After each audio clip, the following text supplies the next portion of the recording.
Last week, we talked about prompts and best practices for using generative AI. I hope you really had a go with it. But this week, it's all about safety. Think of AI as your kitchen knife. It's super useful, and every kitchen has it in the modern age. But if you think about it, it's also kind of dangerous. It's very easy to cut yourself or do more significant harm with a knife, especially one that is sharp. And you wouldn't really hand a sharp knife to a toddler, right?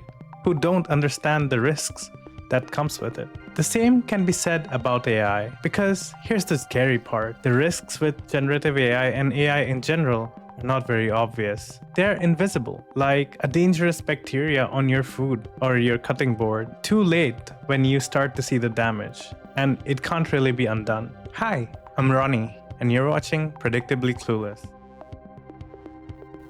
Today, we are discussing the hidden dangers of generative AI. Now imagine this, you're at a coffee shop and a stranger comes up to you and asks, "Hey, what is your home address?" You would probably walk away, right?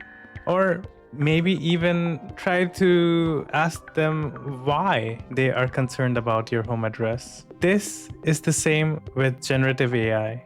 If you give some kind of personal information to it, it gets stored on its server, and then it can be accessed by thousands of strangers on the other side. In 2023, a prominent company accidentally leaked secret designs into chatgpt.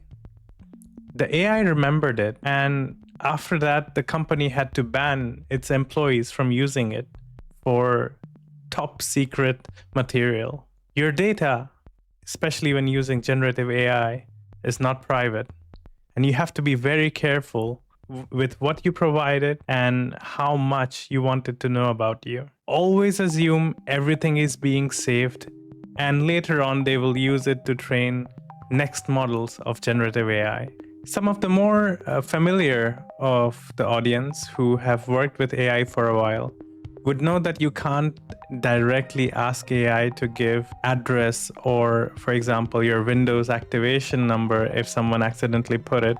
It will redact it when you're asking for AI to give you address of someone. That's true. However, there are workarounds. For example, recently in news, there was a person who made the AI play a game, and while playing the game, it tricked it into giving someone's Windows activation code, and then that person could use this activation code to activate their own Windows. It gets very complicated now in this realm where AI is super complex and you can't really predict where it's going to pull out data from, what kind of logic it's going to use. It's easy to fool it into giving you information that it was told not to, because you can make it run certain logic, certain games that fool the AI into thinking it's a situation where it doesn't have to follow the previously specified rules. It gets very complicated, but again, try to be safe. Try never to give out any kind of personally identifiable information to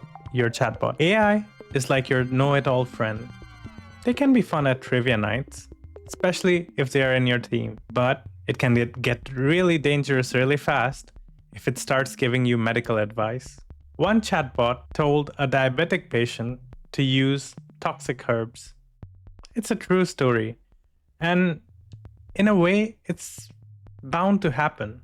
The chatbots or generative AI has been trained on a lot of different kinds of data, and all of this data has not really been processed or filtered by the companies that use this data. They have scraped through all of the internet's data, they have scraped through all the pictures, and they have put it into the model that's processing all this data to train the AI. They never spent the effort into tailoring all this information. So whether it was good advice, bad advice, anything that's been going on social media for the last 20 years, it's all been put together and thrown at AI. And that's why you have to be very careful on all these chatbots that have been trained by unprocessed, unfiltered, every kind of data that is available out there. The chatbots will time and time again, give out a lot of useful information, but sometimes they will also give you totally wrong stuff that can be very dangerous to you and your loved ones.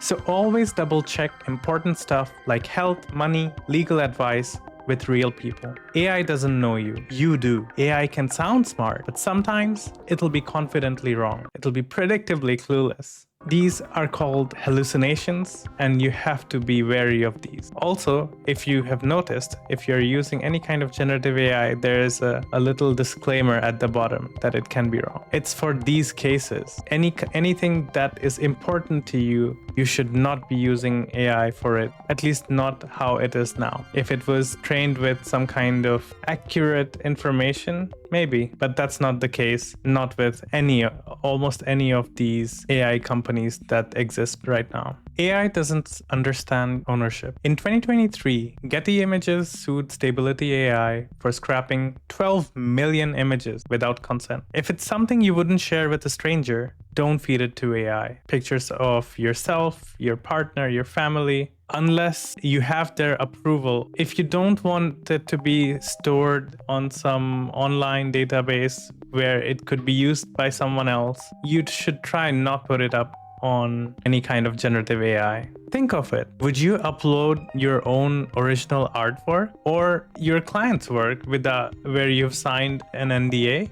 AI is a forgetful coworker, but it has a very good memory.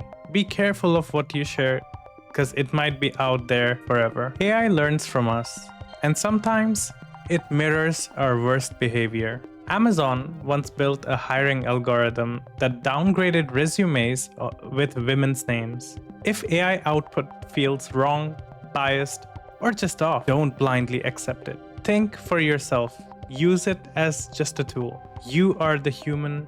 You are in charge, not the algorithm. Whether we like it or not, AI is here to stay. But with powerful tools comes a lot of responsibility. Treat it like electricity. Incredibly helpful, but deadly when mishandled. Thank you. See you next time.